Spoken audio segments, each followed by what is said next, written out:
papel melamínico, polipropileno, poliestireno, PVC. Tudo isso pode ser matéria-prima para fita de borda. Você, marceneiro, provavelmente utiliza apenas bordas de PVC, pois é essa que você geralmente encontra nas revendas Brasil afora, e é a matéria-prima que a Tegos escolheu para os seus produtos. A fita de borda de PVC tem algumas vantagens importantes. É altamente resistente ao amarelamento, é reciclável e possui taxa de amolecimento elevada, ou seja, ela é maleável, mas não sofre deformação com facilidade. Sua estrutura é basicamente assim, um laminado de PVC que pode ser liso ou texturizado. Essa é a base da fita de borda e é sobre ela que imprimimos no padrão. Na parte superior do laminado, nós fazemos a impressão do padrão, que pode ser unicolor, madeirado, pedra ou fantasia. Então essa região recebe uma, duas ou três camadas de tinta, dependendo do desenho que deseja imprimir. E por fim, é aplicada uma camada de verniz, que dá o acabamento final e garante a resistência superficial da fita contra as manchas e riscos. Embaixo desses laminados nós aplicamos o primer, que tem função de garantir a ancoragem do adesivo ao PVC. Sem primer, a colagem não funciona. Essa é uma das coisas mais importantes na fita de borda de PVC. E tem um mecanismo de ação extremamente interessante. O primer é tão importante que temos um vídeo aqui no canal só falando sobre ele. Clique aqui no card para assistir e se aprofundar nesse tema. Parece simples produzir um camaleão, né? Mas ao longo de todo o processo, existem parâmetros controlados e testes que são realizados para garantir que a fita de borda vai ser produzida totalmente de acordo com a norma ABNT NBR 16332, que estabelece os requisitos e métodos de ensaio para fitas de borda. Vamos entender um pouco melhor quais testes são esses? O primeiro é de tenacidade, que testa a resistência da fita em se partir. Uma tensão é aplicada na fita para esticá-la no momento da colagem, e ela não pode se romper. Por isso, um dos parâmetros controlados durante a fabricação da fita é a tenacidade da fita de borda. O segundo item controlado é a planicidade da fita de borda, que garante que a fita não vai ondular quando esticada em uma superfície plana. A planicidade é importante para que a aplicação seja a melhor possível. O teste é visual. Basicamente, estendemos 1 metro de fita em uma superfície plana e verificamos se ela apresenta alguma concavidade ou efeito indesejado. A rigidez da fita também é controlada. A fita precisa ter maleabilidade e deve ser capaz de se alongar, mas também precisa ser um pouco rígida para não se deformar demais e acabar não colando de forma uniforme no painel.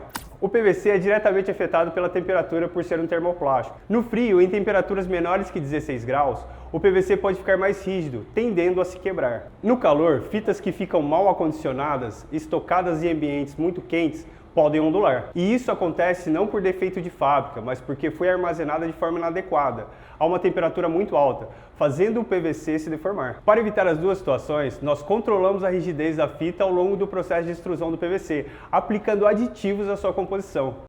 Solidez à luz. Muito alto, né? Solidez à luz é uma propriedade que mede quanto o pigmento resiste ao desbotamento após exposição constante à luz. Ou seja, mede a durabilidade da cor da fita de borda e a qualidade dos pigmentos que conferem a cor, seja no pigmento que dá cor ao laminado de PVC lá na extrusão ou na tinta que é usada para imprimir os desenhos do padrão. A solidez à luz é importante porque se produzimos uma fita de borda vermelha hoje, daqui 1, 2, 3, 10 anos, a fita precisa continuar vermelha. Não pode desbotar e ficar rosa, por exemplo. Opacidade. Utilizamos o titânio para promover o fechamento entre as moléculas de PVC, dando opacidade, impedindo que ele fique transparente. Isso interfere diretamente em outro teste, que é o de resistência ao amarelamento. O titânio cumpre um papel importante de aumentar a resistência do PVC ao amarelamento, funcionando como uma molécula de sacrifício no lugar da molécula de PVC quando está exposto à luz. Ou seja, a luz afeta o titânio no lugar das moléculas de PVC, evitando que a radiação degrade e amarele a fita de borda. É como um protetor solar para a fita. Controlamos também a resistência ao desplacamento, que é a não aderência da tinta ao substrato, no caso, o PVC. Isso pode acontecer se a superfície estiver suja, com partículas em pó, por exemplo, ou se a cura da tinta não for feita de forma correta, por ter sido aplicada uma camada muito espessa de tinta. Para pegar esse erro, realizamos o teste de grade. Teste de grade ou determinação na resistência ao corte cruzado é o que testa a aderência do verniz à fita. Fazemos cortes na fita de borda para formar uma grade.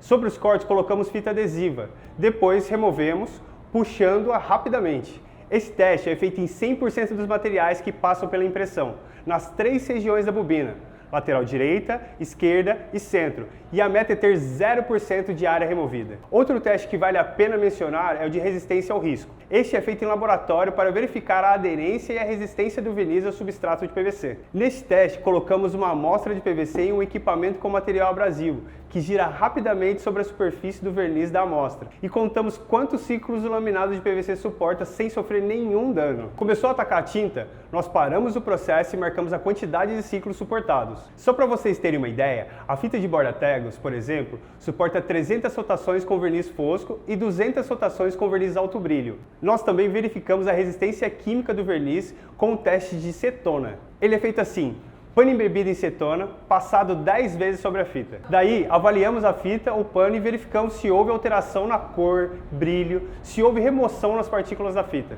Não pode haver alteração em qualquer parte do corpo de prova. E por último, mas não menos importante, o teste de envelhecimento à luz UV. Esse avalia a resistência da fita de borda em relação à tonalidade, simulando incidência de luz solar através do vidro da janela, só que em uma câmara de luz UV. A amostra é classificada através da escala de cinzas, sendo o grau 3 o requisito mínimo. Ufa! Viu só quantos atributos precisam ser controlados e quantos testes são feitos? Não é pouca coisa não, levamos esse assunto muito a sério. Não esquece de compartilhar esse conteúdo nas redes sociais. Pode ter um colega marceneiro precisando saber disso. Até a próxima!